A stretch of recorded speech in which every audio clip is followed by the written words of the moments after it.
And now they're listening to you. Yeah.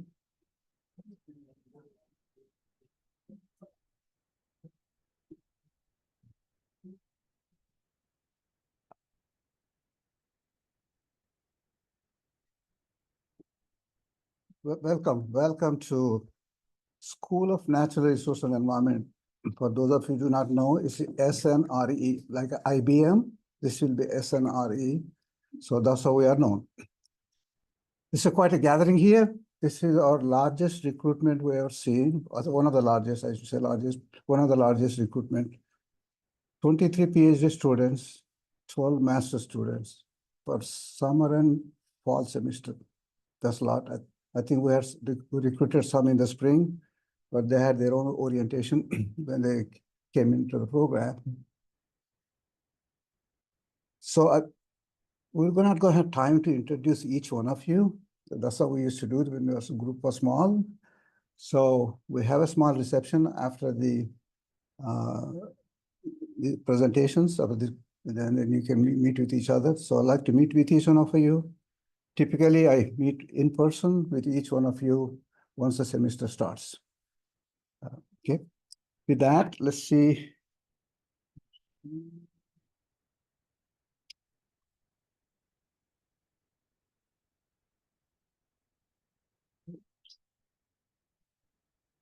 So let me introduce our faculty and staff.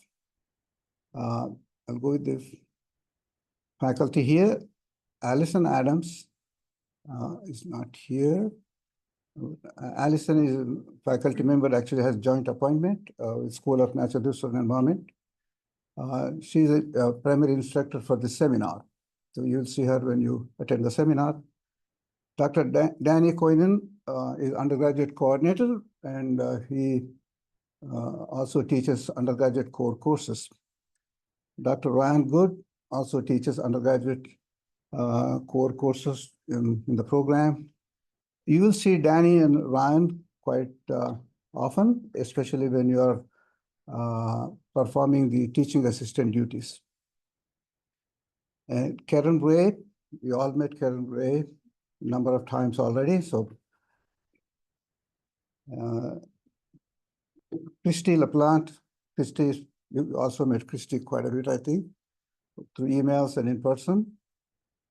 Christy is our primary office administrator. We all listen to her, so what needs to be done. So in addition to Karen Bray. So I had to listen to all of them, I think, to make sure I'm on the right path. And our new arrival here, Ali. Ali is our new academic advisor for undergraduate program. Welcome, Ali. So we have IEC is the Interdisciplinary Ecology. That's a short name for the program. The connectors. So we have connectors here in the last row there, I think. Anna. Hernan is here. Hernan. Orlando is here. Isaac is here. Sarah is here. Sylvia. Akshay is here. Yeah.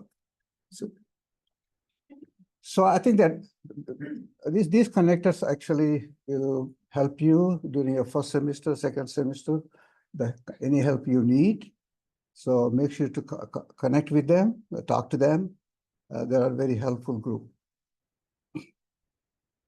Then in addition, we also have SNRE Graduate Student Council. Katie is not here, right, Katie? Katie is not here.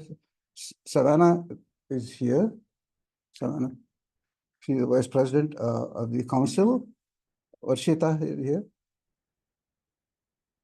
So this is a graduate council also has their own activities, and then they represent the SNRE, and that group is also very helpful. So don't hesitate to contact them also if you need any assistance. With that, Savannah, you want to say a few words? I'm assuming everybody can hear me, right? Oh, that's great. Hi, everybody. I'm Savannah. I am in my 5th year of an Interdisciplinary Ecology Ph.D. My home department is the Wildlife Ecology and Conservation Department. And I'm here today on behalf of the Grad Student Council. We are more on the social events and mentorship side of things you're going to see in the department. Also, we're hoping to put together some cute and fun merch like t-shirts and stickers over the course of the academic year. So we're the fun stuff. We will be planning events all year long, so keep an eye out for emails. They'll come through Karen on the SNRE listserv. First thing I want to let you guys know about is that we do host home game tailgates in collaboration with the Wildlife Department's Graduate Student Council. And these are the dates. Notice that the first one is this weekend. So if you want to come and hang out, we will have a space right over on New and Ziegler Lawn. It's super fun. Hang out with your fellow SNRE friends and meet some new people in the department. We'll also will have food provided for 4 of these tailgates, not next week, but starting September 7th, we'll have free food for the following 4 events. Next, we'll also have a presence in helping out pretty much everybody here at the SNRE Research Symposium on October 15th. And then finally, for this fall, we will have an undergraduate professional development workshop on November 6th. This workshop is going to focus on graduate school for students that think they might be interested in going to grad school. How do you apply? When should you apply? And we would love to have any volunteers who'd be interested in helping out with that, because we're also hoping to have a one-on-one resume or cover letter review session for the undergrads that participate. So if you have any questions about that stuff, please feel free to reach out to me or Varshita or Katie, who's going to come by the social after this. But yeah, thank you so much.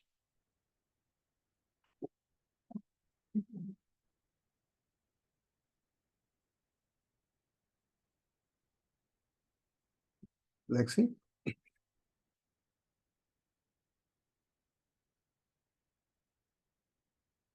Hi, everyone. My name's Lexi. I'm a GA in SNRE. I'm also a PhD student in SNRE, hence why I'm here. And I'm here to talk to you about Graduate Assistants United. Woo! So we're the labor union for GAs on campus, which essentially means that, oh, okay.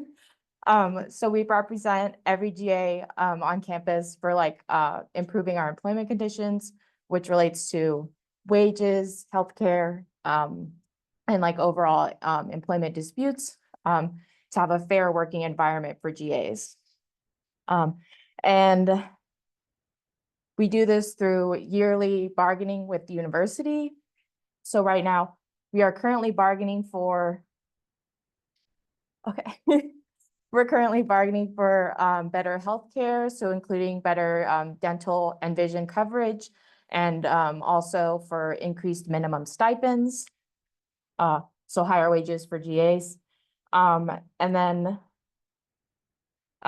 unfortunately, due to recent legislation from last year, every public union within the state of Florida is now required to have 60% membership in order to stay a certified union. So in order to sit down with the university every year and bargain for higher wages, better healthcare, better employment conditions, we have to reach 60% membership. So we have to do this by February of next year. So we really need everybody's help. And so if you see on the bottom right, bottom right, yeah, you're right, new member sign up. If you scan that QR code, it'll direct you to the FEA, which is our parent union portal. Essentially, you just fill that in and type in your bank account and stuff, and it is 1% of your paycheck. So around $10 per paycheck based on the minimum stipend that we've negotiated with UF. And so if we don't have a union, we don't have those protections in place for us, such as the minimum stipend that's guaranteed, fee relief. So every semester you get around $200 to $250 taken off in fee relief. So you have to pay less fees, and also through Gator Grad Care, which is only $12 a month. But if we didn't have Gator Grad Care, we'd be paying around $1,300 per semester for health insurance. So we stand to lose a lot if we don't have GAU. And this has been around for over 50 years, and we are trying to keep it alive. So if you could, you can join our Discord or follow us on Instagram and also sign up for the membership. And like I said, it's only 1% of your paycheck.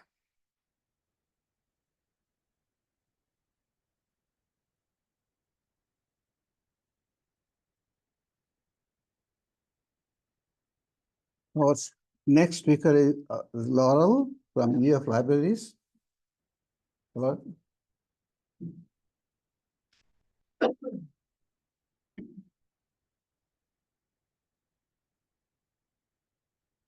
Hi, everybody. My name is Laurel Kaminsky, and I'm the librarian for SNRE. Welcome, all of you, to sunny and very hot Florida. And I hope your next 4 or 5 years here are going to go really well, and you're going to learn lots of stuff. And one of those things that you might need some help with are library and related questions. And so, as your librarian, I'm here to work. I'm like part of my job. Yeah, my job is just to really be involved with my departments and to help however I can. And so some of the things that I can do are help with research assistance, such as which databases to use, keywords, citation management, or any other part of the research process. Sometimes you'll run into a really obscure article and I might be able to help with that. Or if not, I can, show you how to how to request it through interlibrary loan. For those of you that end up teaching, I'm available for guest lectures on any part of the library resources or research process. If there are books that you think if there are books that you need that you would like the library to purchase, I can take requests. I can usually buy them, but I can't promise anything. The same with databases. Well, databases is another story, but I can definitely take requests. It's also really important to me to, since we're here in Florida, to be an ally and a really strong advocate for DEI and LGBTQ issues. And so I'm here to help however I can. And then lastly, that link down there is what we call a LibGuide. And this is a guide that I put together. It contains information on how to access library services and different databases that are useful to SNRE. And so if you're off campus, you'll have to be on the VPN. So there's instructions on how to set up the VPN. What else? There's also research tips that might be of use, and yeah, lots of other good information. And so one last thing that I'll say is never ever pay for a resource that you need. Put the libraries to work, put your tuition to work, and we can do our best to get it for you. And so with that, yeah, welcome again to UF, and good luck with your first semester. The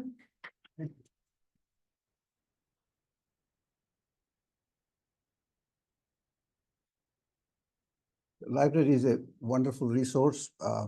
You can access from anywhere. There's a lot of help. I remember the days when we used library. I don't think anybody was born at the time. We used to actually go to the literature review, whatever need to be done. We used to take the index cards, the small cards, and then we used to go to library. And then there, I think you will see biology abstracts, chemical abstracts. So you go turn those pages on, page by page, and write the notes of somebody's work on this index card.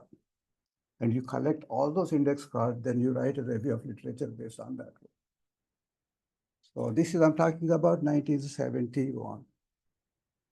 Okay, so now I think you can see how much transformation happened. There's no excuse to really search literature these days. You can Google it anytime, go to Google Scholar, find anything you want.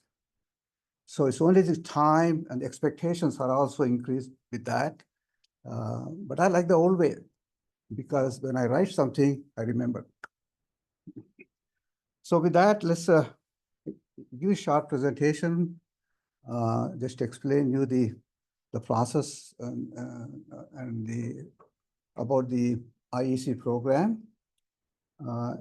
So we are a unique program in the country in a way that we're not a traditional department. We're not a traditional department like you go to wildlife, that's one department works on wildlife. You go to forestry, they work on forestry or biology. So those are disciplines. The kind of thing we do is we bring these departments together under one umbrella. So that was the main idea generated back in 1995. We started an undergraduate program, and at that time, it was a College of Natural Resource Environment. We had big ambition at the time, we wanted to do a lot of big things, and the president of the university approved the college, and board of trustees also approved. Then I think that name did not last long for one reason or another. I mean, we can talk a lot about that one, but we are going to spend time on that one. Then changed to School of Natural Resource Environment. The mandate for the school is it will not work with any one department, but it will bring multiple departments together. With that idea, then we developed the Interdisciplinary Ecology program. I was there at the time when that was developed. I was a part of one of the committees. So that program really was seen very positive way of not duplicating what the departments do, but rather bring them together into an umbrella.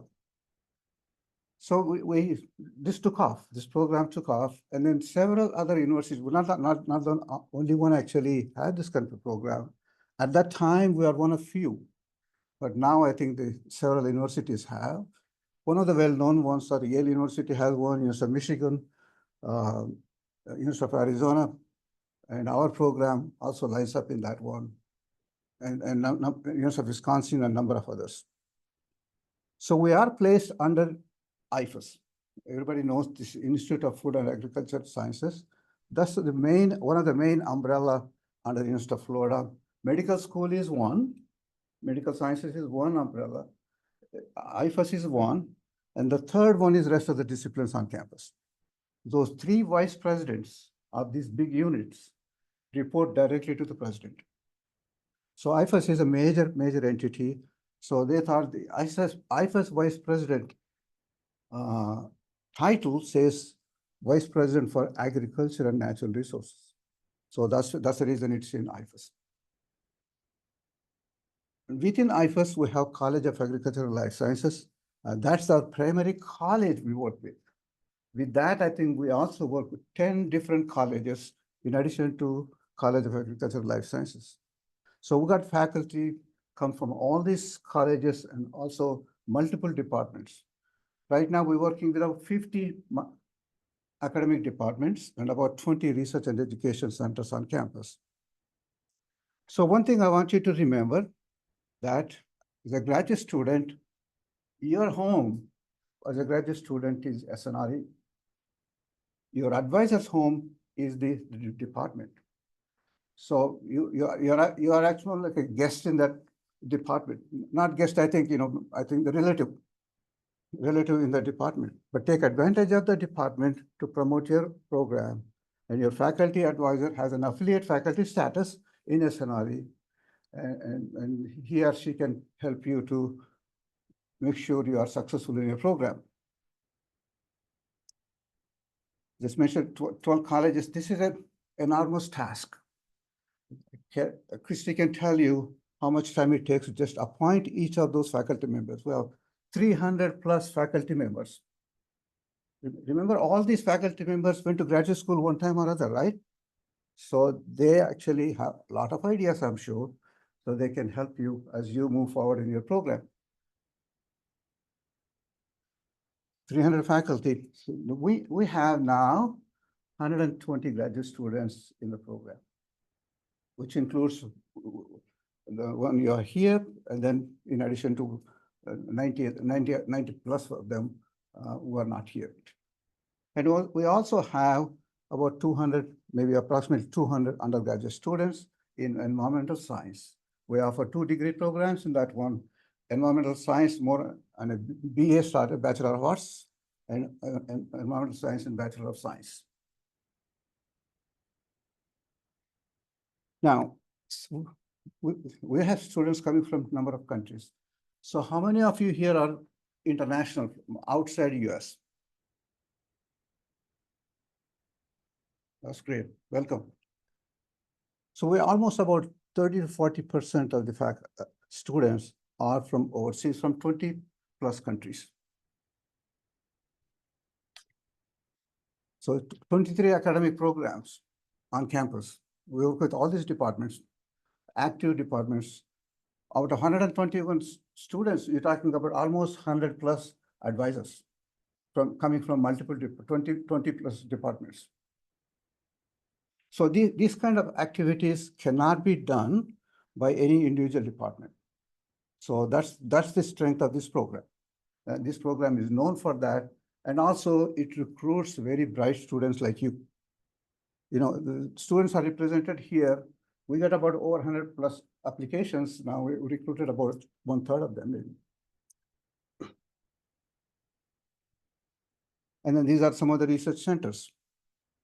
Some of them are very common when you work with the Tropical Conservation and Development Program, very active. Some of the students are very active in that program. Biodiversity fellowships, I think some of you, especially some of the graduate students from SNRE, competed for that one, got the fellowships. And multiple other departments, Water Institute, another one, and a few others. So if you can see this slide, can't see that. This one.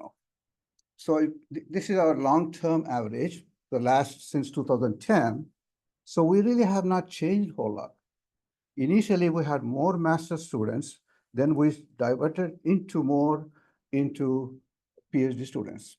One of the reasons for that is the recent trends are students are skipping master's degree and directly going into PhD program from bachelor's degree to a PhD. Second one, I think, is the funding is more directed to graduate PhD programs, not for master's programs.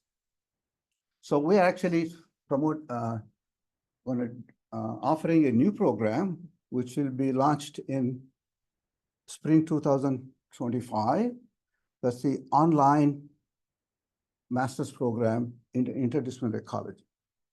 In that program, you can get a degree from anywhere in the world. You don't have to come to University of Florida. And that's one I think is going to bring a lot of students into this program. And there are other programs on campus similar to this one. We actually joined this very late, but compared to other programs. The program I started when I was in department chair in Soil Water Sciences department. We started online program back in the year 2000. I think that program now has over 150 students in the program, master's program. So if you look at the interdisciplinary ecology, I think ecology degrees kind of integrated into 4 other disciplines, bring them together.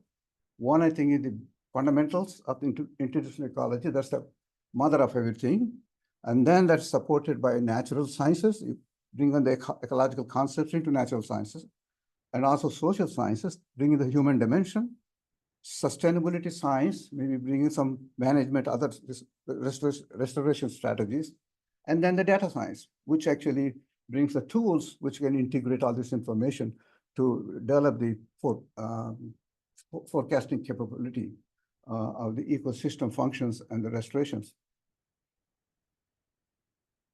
So each one of you need to take one course in each of these core areas, 5 core areas. That means you take one course in each one of them. After that, you can take any other course you want.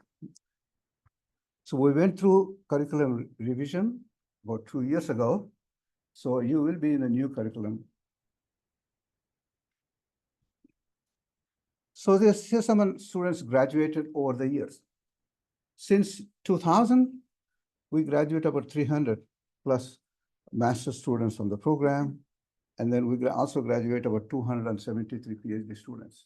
They are now all over the world, I think, in very important positions, academic programs or private NGOs, governmental organizations. Now comes the more interesting thing directly related to you. What are the responsibilities of each one of you? So if I ask you, what are your responsibilities as a graduate student? You want to just come and say 4 years, have fun, and then go home? That's not a bad idea.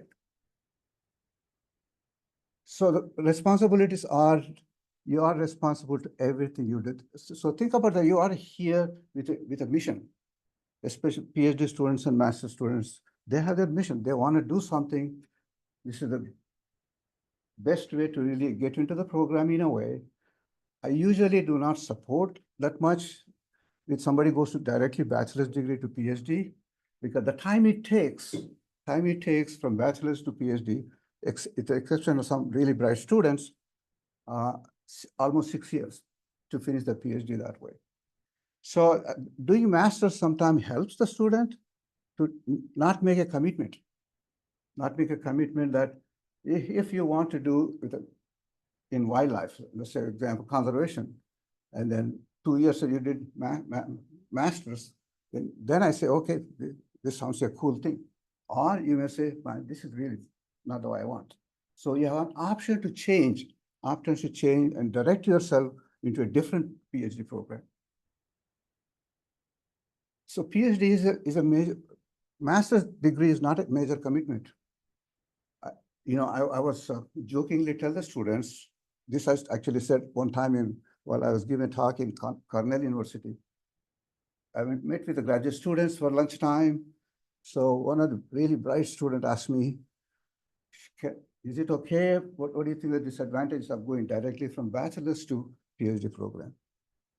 Then I was thinking about how to really tell in a funny way. I said, doing a bachelor's degree first, going to master's is like dating the person. If you want to go directly for PhD, that's the commitment for marriage. So if you are ready for marriage, go directly. If you're not commitment for marriage, do the master's. Okay. So I think there are a lot of things here. I think please read the graduate student guide. I think that several of us, I think, including Karen, Christy, and others, spend a lot of time revising that every year. A lot of information is there. It's important that you know about these things. Make sure to comply with all the policies. And given the interdisciplinary nature of the program, typically you not get faculty who can hold your hand and carry you into the program. The faculty want you to think more independently, as independent as possible, and you have to be proactive as possible. I think our IE connectors can tell you their experiences. Some of them are in 4th year now. So get some information from them, as they can tell you. So your advisor is your coach. So it's important you have really very strong relationship working with your advisor, because like, football coaches usually tell them that when you go to the football team, the coach will tell you, I'll be your parent next 4 years, because they really take ownership of them, really, so that they can perform really well.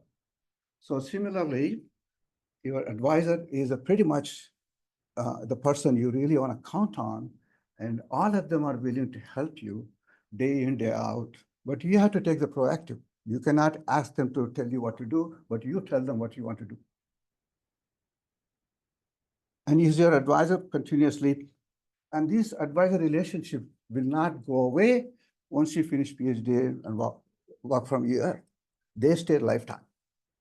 And these advisors can help you through your professional career, and then make sure that you keep that relationship, friendship with your advisor the best you can.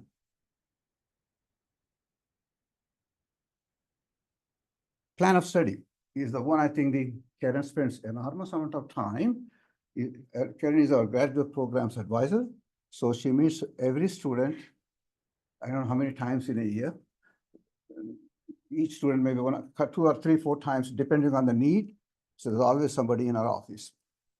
So it's important, I think, we develop this plan of study by working with your advisor. If any message you make, any email you send to us, if that involves your program, make sure to copy your advisor. Because we want your advisor to be on the same page. When you come to SNRE, if you only copy to Karen or me or both of us, your advisor will never see that.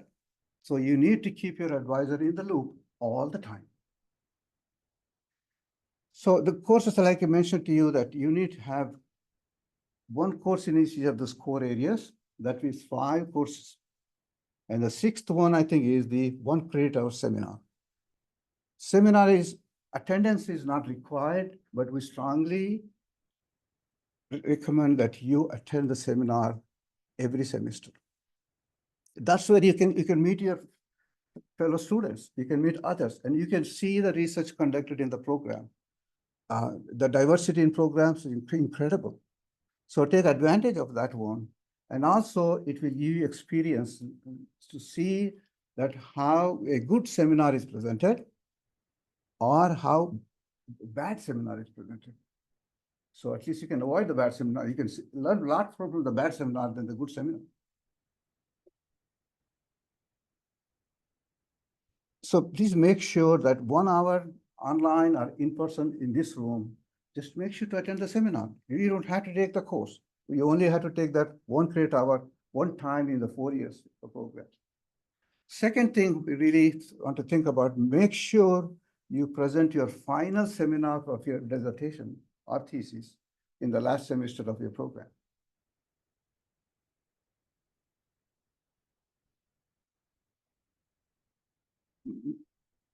Number of credit hours.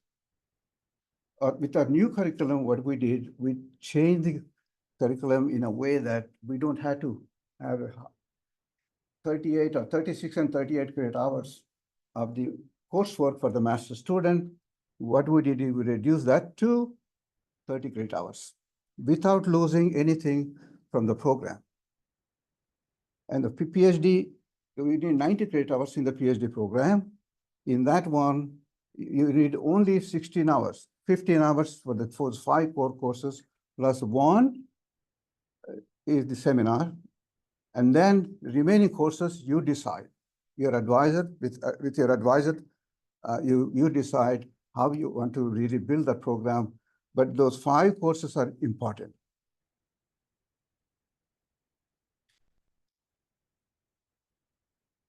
So we talked about consult your advisor as many times as possible.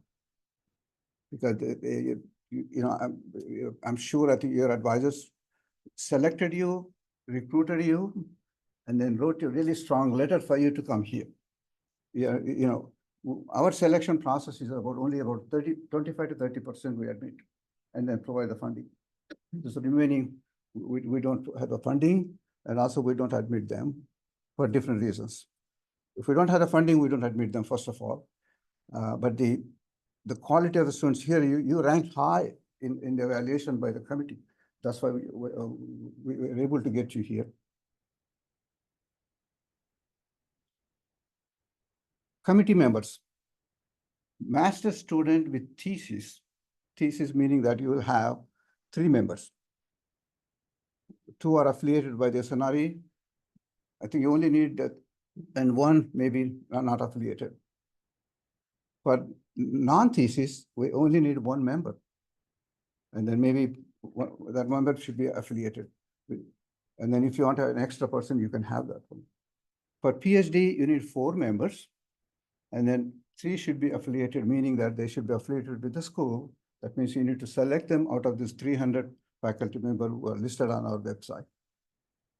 And then you can have 4th member can be from other departments, other university, or other agencies. So it's up to you to decide in consultation always with your advisor. concentration. I think it's important. I think although concentration is not required, for you to maintain a concentration in your degree program is highly recommended. For example, if you are from forestry, you may want to have concentration forestry, or you want to have a concentration biodiversity. So you have to really have to develop that one that adds a lot of strength to your program. So concentrations are graduate certificates that are available, and a whole bunch of them on campus. So you can actually select one of them, which may require to take 4 more courses in addition to your core courses. But if the courses are duplicated, core course can have one of the course on the concentration. So you can count them both places. So that helps. Individual development plan.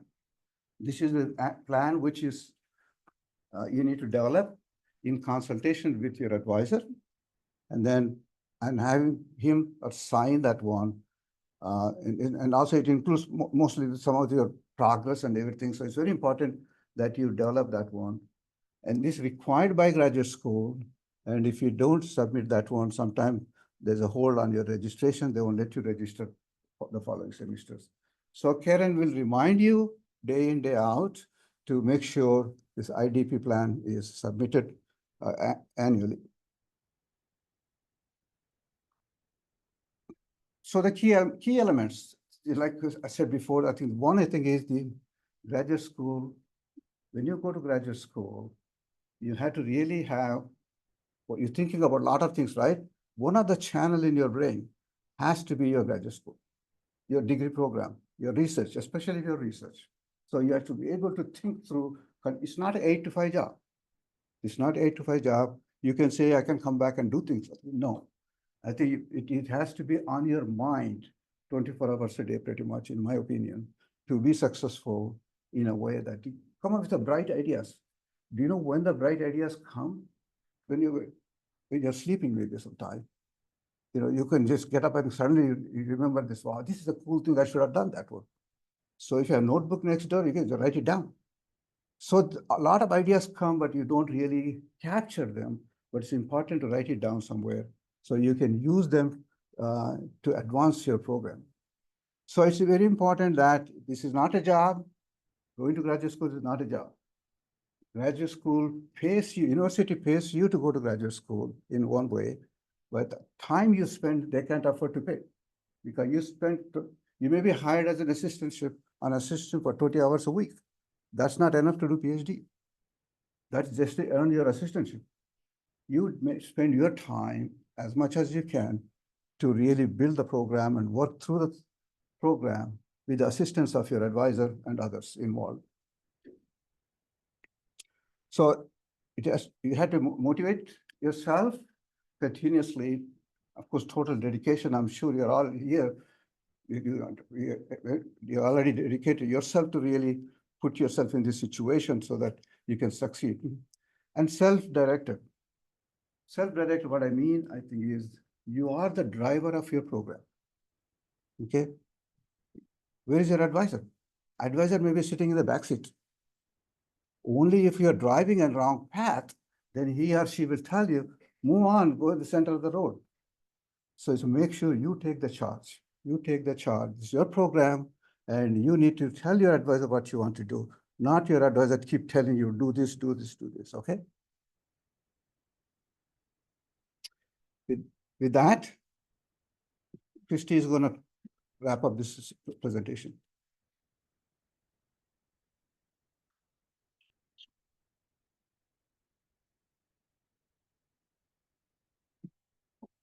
I'll stand over here.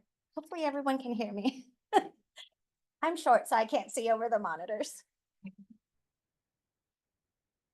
So for most of you, this will apply to you, but if you are not funded as a graduate assistant, you can ignore the next couple of slides. So I did discuss this all with you, either in person or over Zoom, but I did throw a lot at you at one time. So I'm just going to repeat some of the things that I've already discussed with you because they're important.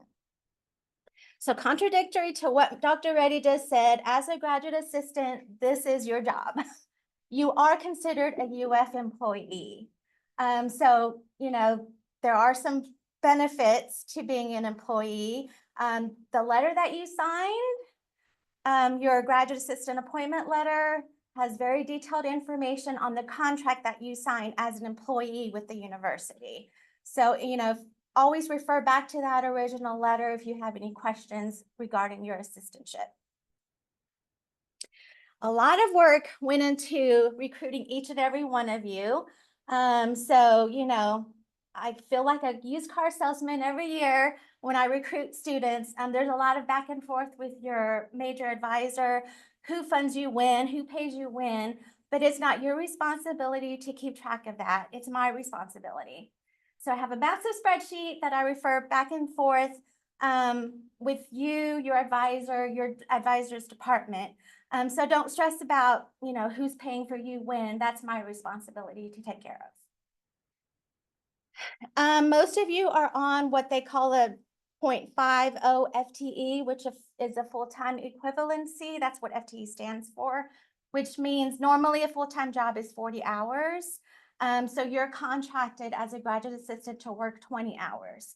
And I bring this up because students get confused on what it means to be a graduate assistant, and what it means to be a student. So the 0.50 FTE is your 20 hours that you're working, whether it's on your research or when you're you're assigned as a teaching assistant. That's the 20 hours that you're obligated to spend on whatever it is that you have signed on your contract. And then there are times when you register for research credits. So if you register for 9 research credits during the semester, then you should spend those 9 research credits on your research, in addition to what you have contracted for on your graduate assistant side. Does that make sense?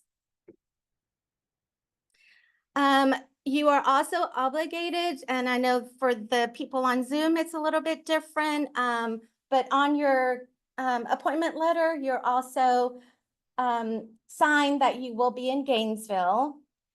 If you're not, it's stated in your appointment letter. So if you're not in Gainesville, it's either in your appointment letter or you need to submit the alternate work location. So for instance, in the summertime, if you plan to go abroad in the field to do research, you need to have the alternate work location agreement completed and approved before you leave.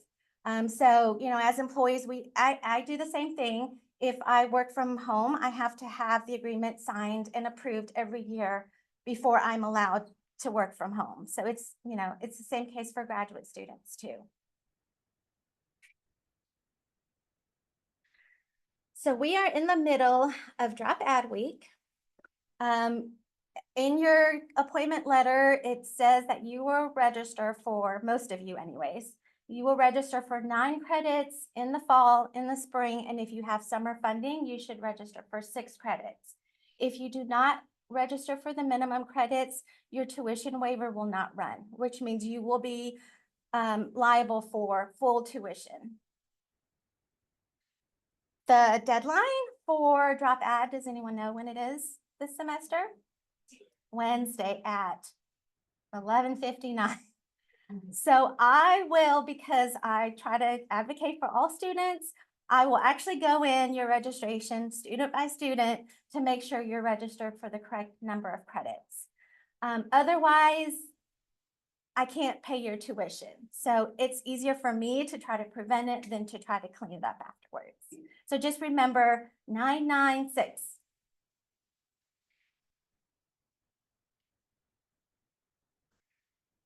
So most of you will have some kind of teaching assignment with SNRE. The reason is the funding that we get is used to teach our courses. And so our faculty need teaching assistants to help them with their courses. And so your original letter of appointment that you signed for this fall, or some of you started in the summer, but it details out when you will be assigned as a teaching assistant. I can be flexible with that because I do assign those courses for SNRE.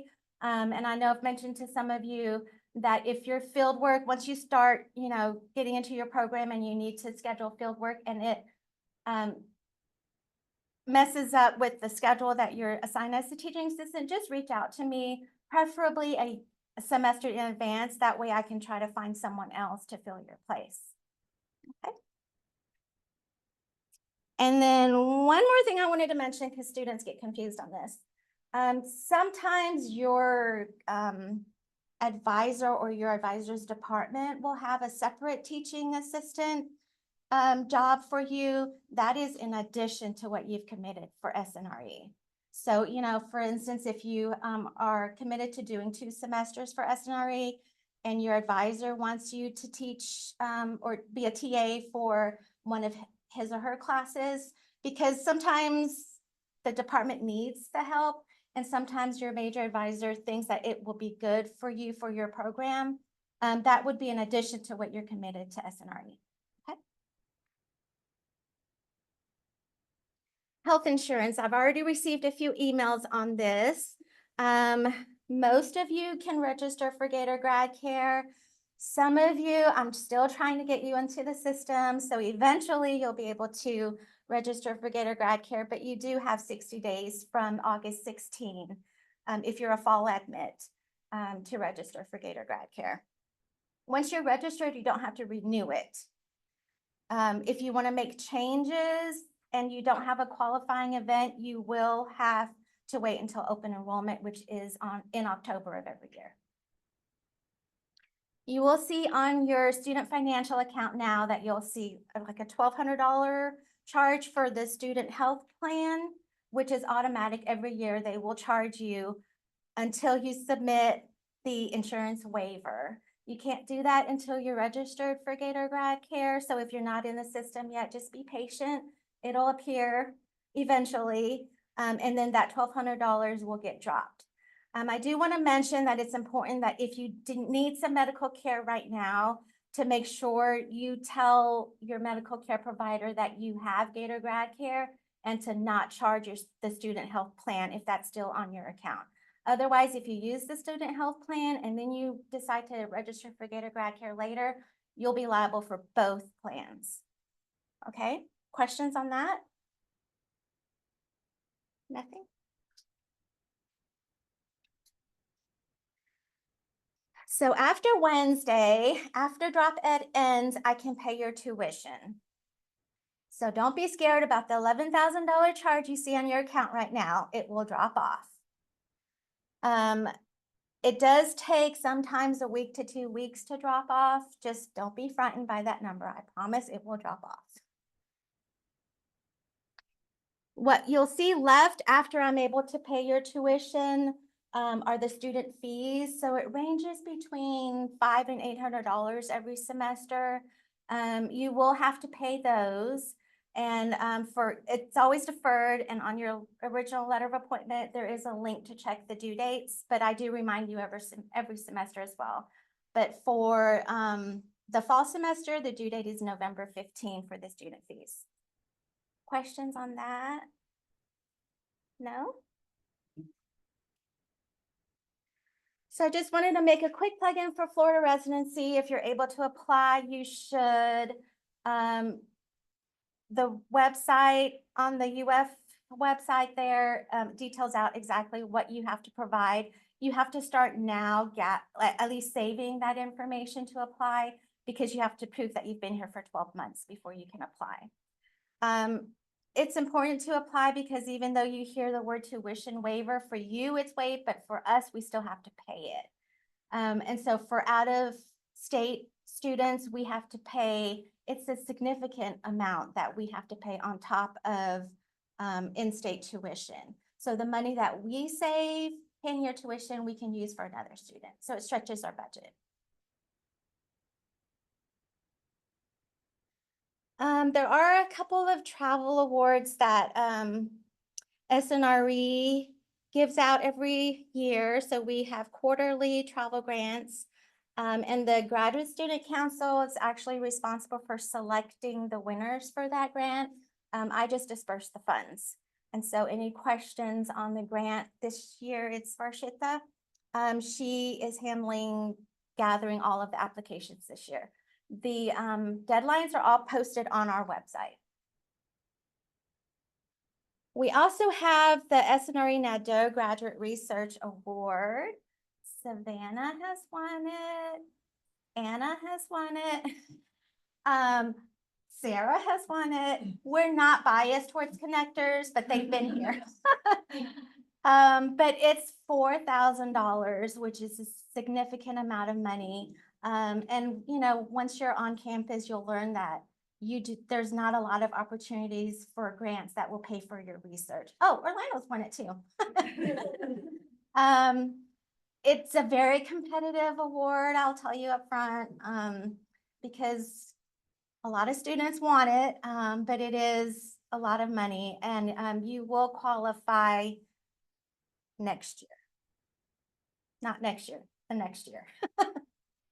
But it does help a lot. On our website, we also have links for some other travel awards that are available through the college and also the graduate school. So when you apply for a travel grant with SNRE, we do ask that you apply for the CALS matching.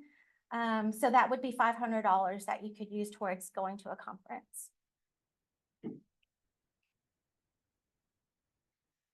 Who's going to attend the symposium? Everyone's going to attend the symposium. We put a lot of work into it. And so if you don't show up, it's not a success. And even though, you know, you may not be ready to actually present your research, it's a great way to meet students that are already involved in the program, and then meet other students that are new. And then normally we have a separate reception for new students, but this year we decided just to do one event. So we will have a small reception to welcome all new students. So we hope you attend. Otherwise, we look sad because there's no new students there.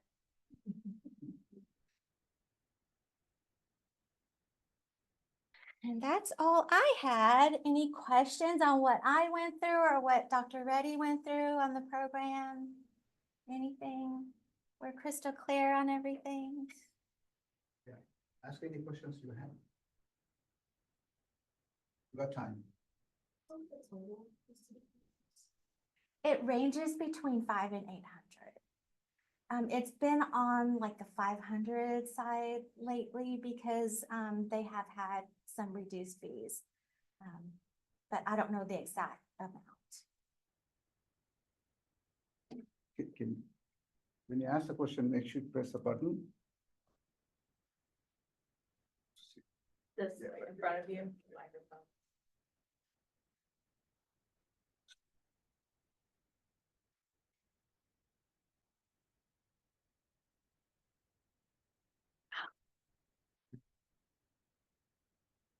Just hold it down. The microphone. So in addition to other classes, I registered for advanced research hours, and I can see it on my 1.uf, but I cannot see it on my Canvas. So I don't know what is the problem. You should see it. Okay. Canvas is having problems. Oh, I had to submit the were, ticket also. yeah, there were some issues that they were having today. So The research credits, it depends on your advisor, like who the instructor of that research credit is, but like my advisor doesn't put those research credits you mean when you into Canvas. registered If that's in one right. UF, when you look for the class, it's not showing? No, it's on 1.uf, it's just not on Canvas. yeah, which is if it's research Yeah, credits, that's right. normal. Like your research credits with your advisor, your projects, that's normal, Thank you. right? Yes, because it's not really a class. So that there's like there's no assignments in Canvas. Yeah. Will this course appear on campus? It's not published. The seminar, Karen, do you know? I mean, if the seminar shows up in Canvas, it might not.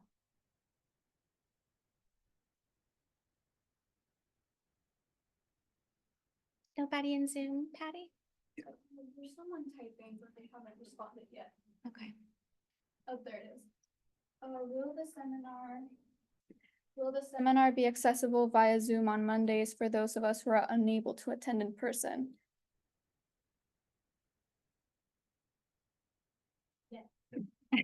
Yes. Yes, but I don't know what the rules are because normally you should be attending in person if you are registered, unless you're at an approved off-campus location.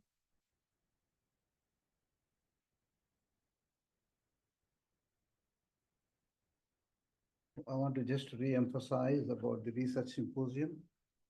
I think it's a great opportunity.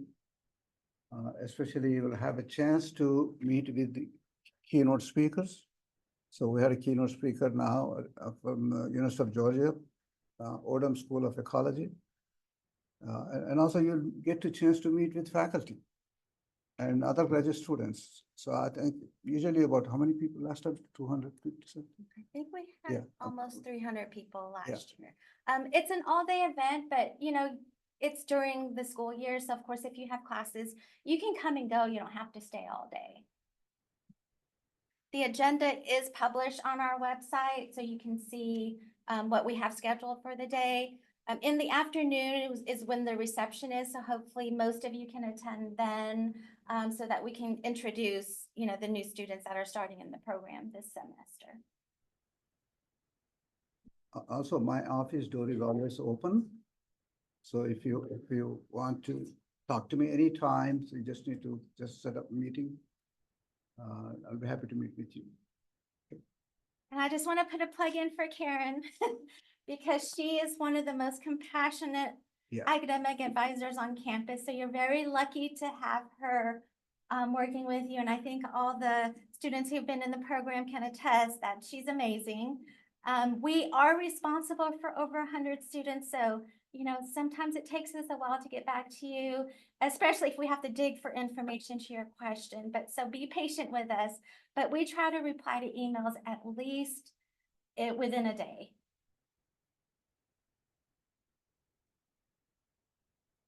Okay. So we have Anything a else? small social just outside these doors, so you can kind of mingle. And if you have any questions that you didn't want to ask in the classroom, but prefer to ask one of us individually, we'll be available. Thanks everyone for coming.